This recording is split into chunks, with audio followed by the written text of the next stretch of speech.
വീണ്ടും നമ്മുടെ പുതിയ വീഡിയോയിലേക്ക് എല്ലാവർക്കും സ്വാഗതം. ഇന്ന് നമ്മൾ ഒരു വെണ്ടയ്ക്ക കറിയാണ് ചെയ്ത് കാണിക്കാൻ പോകുന്നത്.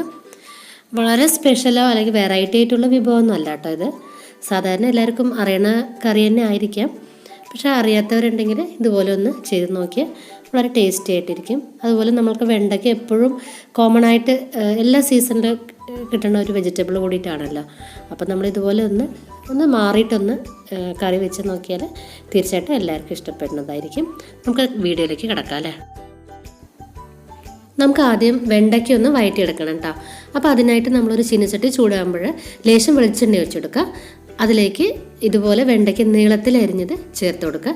എന്നിട്ട് നന്നായിട്ടൊന്ന് വഴറ്റിയെടുക്കുക.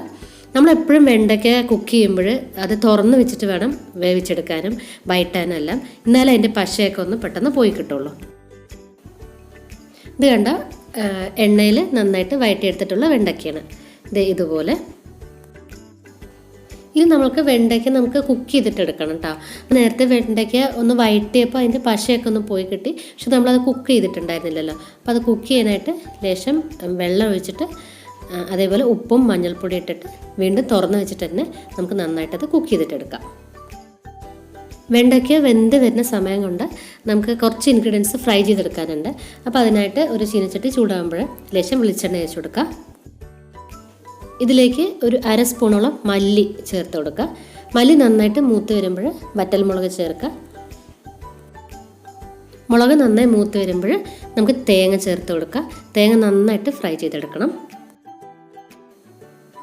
തേങ്ങ ഇതുപോലെ നന്നായിട്ട് ഫ്രൈ ആകുമ്പോൾ കറിവേപ്പില ചേർത്ത് കൊടുക്കുക. എന്നിട്ട് നമുക്ക് ഗ്യാസ് ഓഫ് ആക്കാം. ഇത് നമ്മൾക്ക് മിക്സിയിലിട്ടിട്ട് നല്ല ഫൈൻ പേസ്റ്റായിട്ട് അരച്ചെടുക്കാം. ഈ സമയം കൊണ്ട് നമ്മുടെ വെണ്ടയ്ക്ക വെന്ത് വന്നിട്ടുണ്ട്. എന്നിട്ട് ഇതിലേക്ക് നമ്മൾ അരച്ച് വെച്ചിട്ടുള്ള തേങ്ങയുടെ കൂട്ട് അത് ചേർത്തിട്ട് നന്നായിട്ടൊന്ന് മിക്സ് ചെയ്ത് കൊടുക്കണം. അപ്പോൾ നമ്മൾ കറി ആയിട്ടാണല്ലോ, അപ്പോൾ നമുക്ക് കറിക്ക് വേണ്ട വെള്ളം കൂടെ ചേർത്തിട്ട് നന്നായിട്ട് മിക്സ് ചെയ്തെടുക്കാം.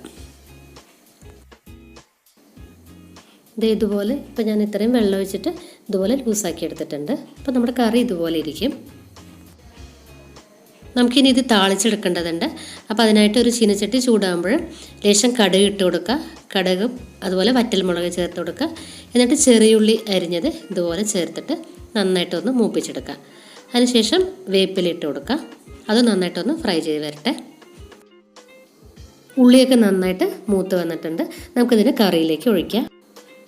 ഇതുപോലെ വൈറ്റ് ഇൻഗ്രീഡിയൻസ് എല്ലാം നമ്മുടെ കറിയിലേക്ക് ഒഴിച്ചു കൊടുത്തതിന് ശേഷം നമുക്ക് ഗ്യാസ് ഓഫ് ആക്കാം. നമ്മുടെ കറി റെഡി ആയിട്ടുണ്ട്.